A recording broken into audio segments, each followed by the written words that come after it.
और कुर्बानी के ऊंटों को भी हमने तुम्हारे लिए अल्लाह के शायर मुकर्रर किया है। उनमें तुम्हारे लिए फायदे हैं, तो कुर्बानी करने के वक्त कितार बांधकर उन पर अल्लाह का नाम लो।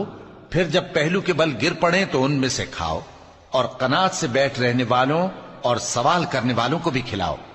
इस तरह हमने उनको तुम्हारे जेरे फरमान कर दिया है ताकि तुम शुक्र करो। अल्लाह तक न उनका गोश्त पहुंचता है और न खून, बल्कि उस तक तुम्हारी परहेजगारी पहुंचती है। इसी तरह अल्लाह ने उनको तुम्हारे जेरे फरमान कर दिया है ताकि इस बात के बदले कि उसने तुमको हिदायत बख्शी है, उसे बुजुर्गी से याद करो। और ऐ पैगंबर, नेकूकारों को खुशखबरी सुना दो।